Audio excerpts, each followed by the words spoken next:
नमस्कार, मैं श्वेता आपका न्यूज़ 100 लाइव टीवी में स्वागत करती हूं। तो चलिए रुक करते हैं आज की प्रमुख खबर पर।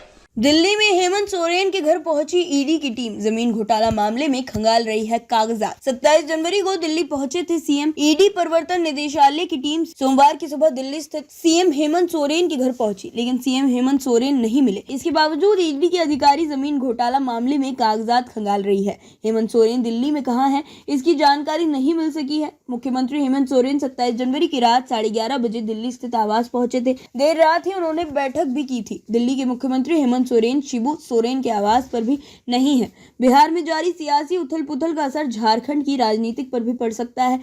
राजभवन में बीटिंग रिट्रीट समारोह में शामिल होने के बाद मुख्यमंत्री हेमंत सोरेन आज देर शाम दिल्ली पहुंच गए हैं।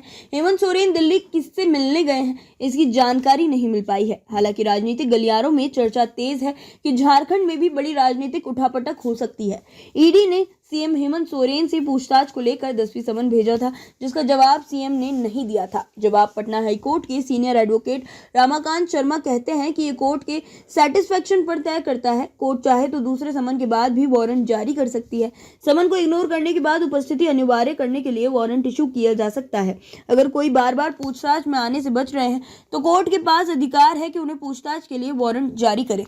जवाब रमाकांत शर्मा कहते हैं कि ईडी के पास प्रॉपर्टी अटैच करने का भी अधिकार है। केस में जिस प्रॉपर्टी के आधार पर पूछताछ के लिए बुलाया जा रहा है उसे टेम्परेरीली अटैच किया जा सकता है। ये कोर्ट का पावर है। कोर्ट ऑफ लॉ से भागने का अधिकार किसी को है।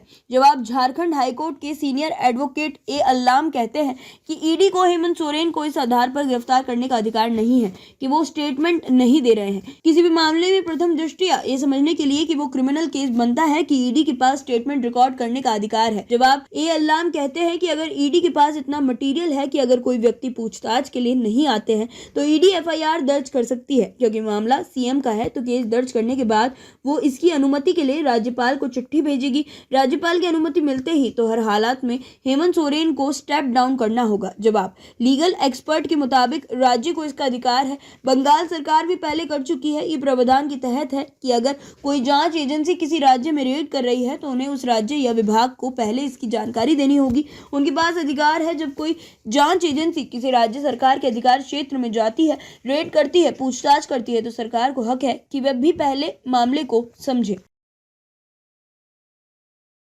खबरों में अब तक के लिए बस इतना ही। फिर होगी आपसे मुलाकात ऐसी किसी बड़ी खबर के साथ।